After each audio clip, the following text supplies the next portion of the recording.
श्रीमद्भागवत तीर्थ स्कंद 30वां अध्याय में भक्तगणों देह घेह में आसक्त पुरुषों की अधोगति का वर्णन की कथा कहूँगा। भक्तगणों, आप इस वीडियो को लाइक एंड सब्सक्राइब जरूर करें। कृष्ण भगवान आपका कल्याण करेंगे। सुनिए। कपिल देव जी कहते हैं, माता जी, जिस प्रकार वायु के द्वारा उड़ाए जाने वाला मेघ समूह उसके बल को नहीं जानता, उसी प्रकार यह जीव भी बलवान काल की प्रेरणा से भिन्न भिन्न अवस्थाओं तथा योनियों में भ्रमण करता रहता है, किंतु उसके प्रबल पराक्रम को नहीं जानता। जीव सुख की अभिलाषा से जिस वस्तु को बड़े कष्ट से प्राप्त करता है, उसी को भगवान काल विनष्ट कर देता है, जिसके लिए उससे बड़ा शोक होता है। इसका कारण यही है कि यह मंदमती जीव अपने इस नाशवान शरीर तथा उसके संबंधियों के घर, खेत और धन आदि को मोहवश नित्य मान लेते हैं। इस संसार में यह जीव जिस योनि में जन्म लेता है, उसी में आनंद मानने लगता है और उससे विरक्त नहीं होता। यह भगवान की माया से ऐसा मोहित हो रहा है कि कर्मवश नार की योनि में जन्म लेने पर भी वहाँ के विष्टा आदि भोगों में ही सुख मानने के कारण उससे भी छोड़ना नहीं चाहता। यह मूर्ख अपने शरीर, स्त्री, पुत्र, ग्रह, पशु, धन और बंधु बांधवों में अत्यंत आसक्त होकर उसके संबंध में नाना प्रकार के मनोरथ करता हुआ अपने को बड़ा भाग्यशाली समझता है।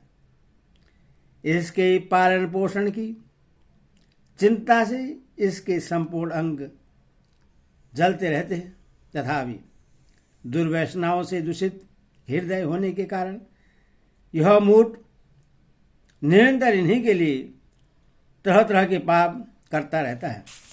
कुलता स्त्रियों के द्वारा एकांत में संभोग आदि के समय प्रदर्शित किए हुए कपटपूर्ण प्रेम में तथा बालकों की मीठी मीठी बातों में मन और इंद्रियों के फंस जाने से ग्रस्त पुरुष घर के दुख प्रधान कपटपूर्ण कर्मों में लिप्त हो जाता है।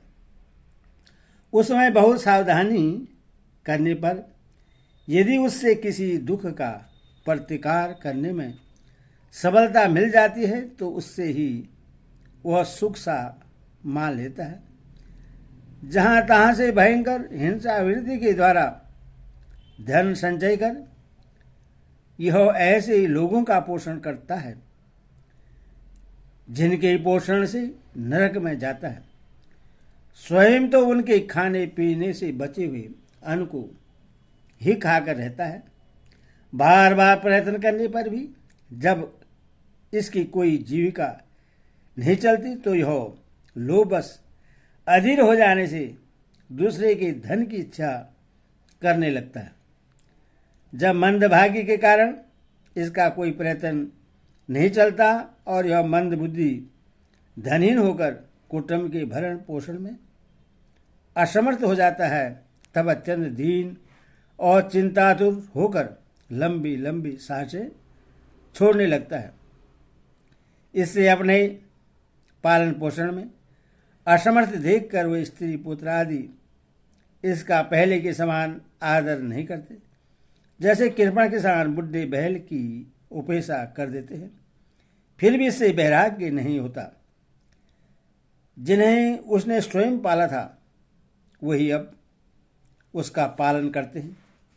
वृद्धावस्था के कारण इसका रूप बिगड़ जाता है, शरीर रोगी हो जाता है और अग्नि मंद पड़ जाती है। भोजन और पुरुषार्थ दोनों ही कम हो जाते हैं। वह मरणोन्मुख होकर घर में पड़ा रहता है और कुत्ते की भांति स्त्री पुत्र आदि की अपमानपूर्वक दिए हुए टुकड़े खाकर जीवन निर्वाह करता है।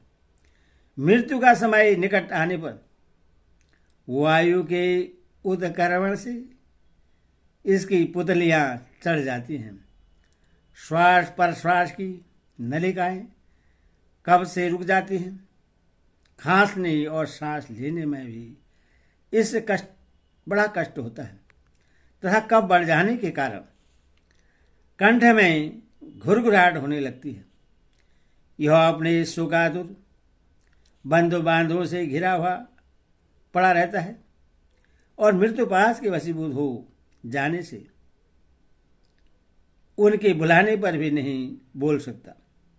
इस प्रकार जो मूढ़ पुरुष इंद्रियों को न जीत कर निरंतर कुटुंब पोषण में ही लगा रहता है, वह रोते हुए स्वजन के बीच अत्यंत वेदना से अचेत होकर मृत्यु को प्राप्त होता है। इस अवसर पर उससे लेने के लिए अति भयंकर और रोषयुक्त नेत्र वाले जो 2 यमदूत आते हैं, उन्हें देखकर वह भय के कारण मलमूत्र कर देता है। वो यमदूत उसे यातना देह में डाल देते हैं और फिर जब इस प्रकार सिपाही किसी अपराधी को ले जाते हैं, उसी प्रकार उसके गले में रस्सी बांधकर बलाद यमलोक की लंबी यात्रा में उससे ले जाते हैं। उनकी घुड़कियों से उसका हृदय फटने और शरीर कांपने लगता है।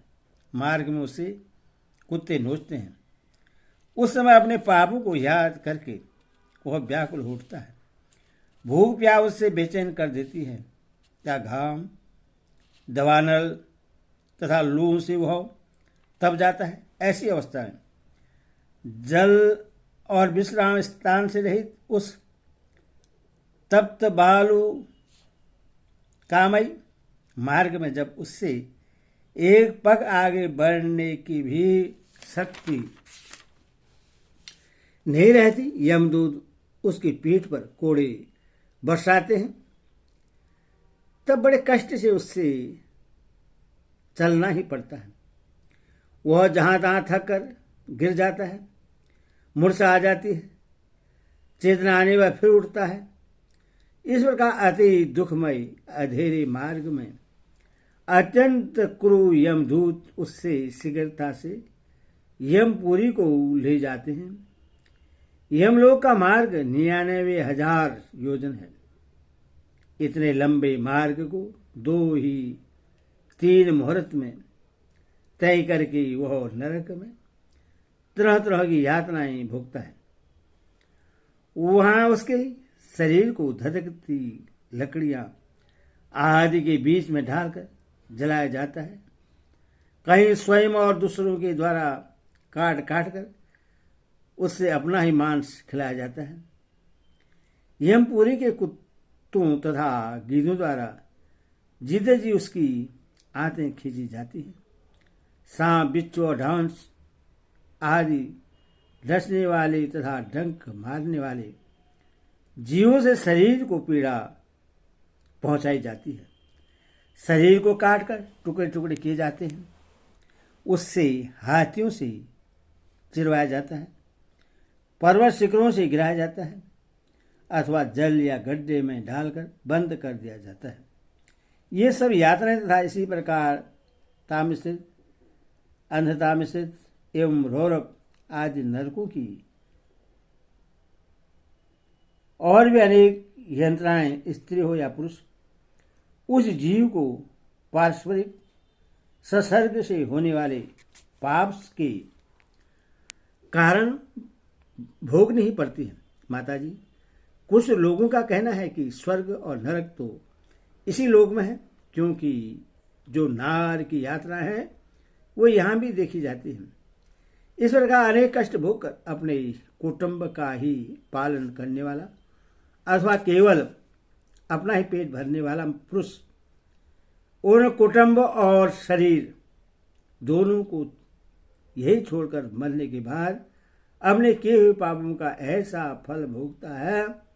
अपने इस शरीर को यही छोड़कर प्राणियों में द्रोह करके एकत्र किए हुए पाप रूपी पाथे को साथ लेकर वह अकेला ही नरक में जाता है। मनुष्य अपने कुटुंब का पेट पालने में जो अन्याय करता है उसका देह विहित कुफल वह नरक में जाकर भोगता है। उस समय वह ऐसा व्याकुल होता है मानो उसका सर्वस्व लूट गया हो। जो पुरुष निरी पाप की कमाई से ही अपने परिवार का पालन करने में व्यस्त रहता है, वह अंधामिश्त नरक में जाता है, जो नरकों में चरम सीमा का कष्टप्रद स्थान है। मनुष्य जन्म मिलने से पूर्व जितने भी यातनाएं हैं तथा सूकर कुकरादि योनि में जितने कष्ट हैं, उन सबको कर्म से भोग कर शुद्ध हो जाने पर वह फिर मनुष्य योनि में जन्म नहीं लेता। हरि ओम तत्सत, हरि ओम तत्सत, हरि ओम तत्सत।